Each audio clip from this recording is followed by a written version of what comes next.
Et nous sommes maintenant dans Money Time avec Thomas Guénaud qui vient nous parler de Cord. Cord, une application qui a été lancée le 15 décembre dernier. Bonjour Thomas. Bonjour. Alors, quelle est cette application? Alors Cord est une application mobile qui permet d'envoyer des messages vocaux de 12 secondes maximum à une ou plusieurs personnes. Nous sommes disponibles sur iPhone et Android. Alors, on va en parler un petit peu plus en détail, mais tout de suite, on va regarder un petit film de présentation. This is Cord, a new way to chat with short voice messages. You press and hold to send someone a message. Hey babe, just demoing Cord for the internet. When you get a new message, you just tap to play. Cool. So, do I get to be in the video? You can also send a message to a bunch of friends. What's up, everybody?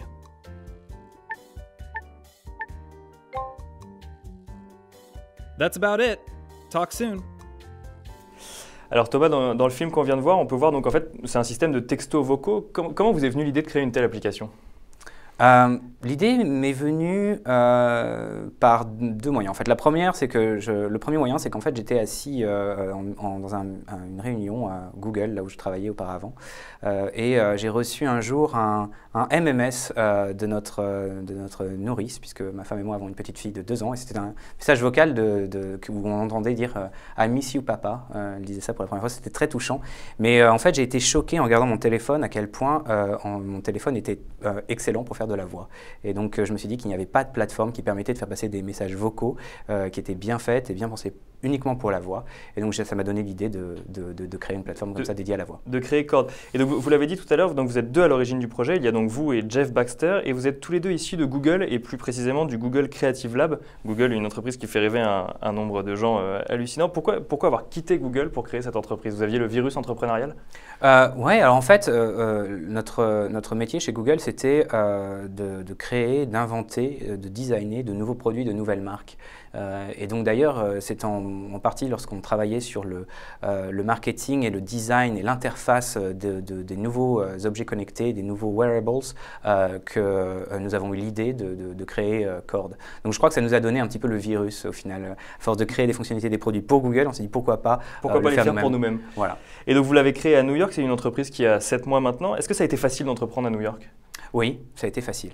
Ça a été facile. Est-ce que c'est plus facile qu'en France? Vous n'avez peut-être pas entrepris en France, mais est-ce que vous avez le sentiment que… Oui, alors non, effectivement, c'est la première fois que je suis entrepreneur, un first-time entrepreneur, comme ils disent là-bas. Je crois que les spécificités morales américaines qui louent les valeurs de l'entrepreneuriat et de la prise de risque rendent ce genre d'aventure peut-être plus facile qu'ailleurs. Et quels sont les conseils que vous donneriez à quelqu'un qui voudrait entreprendre à New York? Mettons un Français qui demain veut partir pour entreprendre à New York. Je crois déjà qu'il est important de se placer dans un des principaux foyers technologiques aux États-Unis, donc à savoir évidemment la Silicon Valley. On voit aussi que New York et Boston sont des endroits très intéressants. Je crois qu'il est important aussi de savoir faire le pont entre sa culture française et sa culture américaine. En l'occurrence, nous avons levé des fonds auprès d'investisseurs américains et français.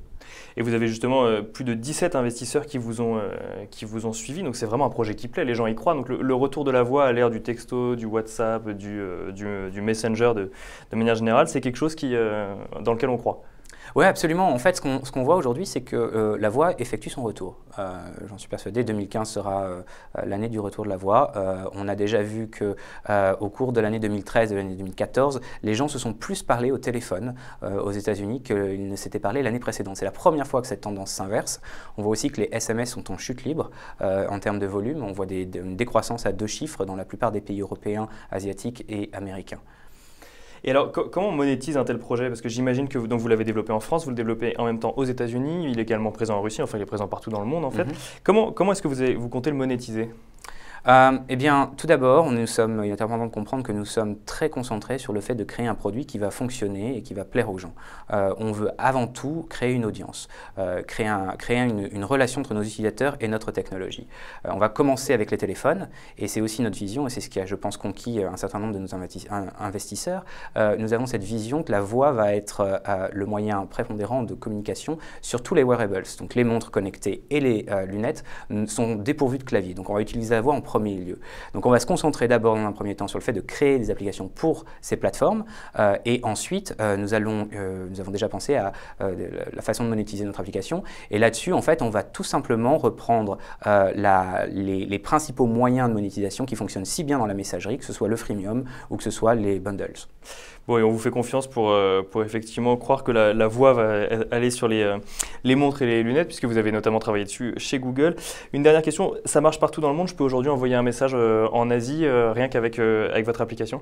Alors non seulement vous pouvez envoyer un message à n'importe qui dans le monde qui est sur Cord, mais vous pouvez depuis maintenant déjà quelques temps envoyer un message à n'importe qui, c'est-à-dire même une personne qui n'est pas sur Cord. Nous permettons aux gens d'enregistrer leur message et ensuite de l'envoyer, de le partager par SMS, par email, en créant en fait le message et en le plaçant sur une page web. Et en 2 mots, vos objectifs pour l'avenir?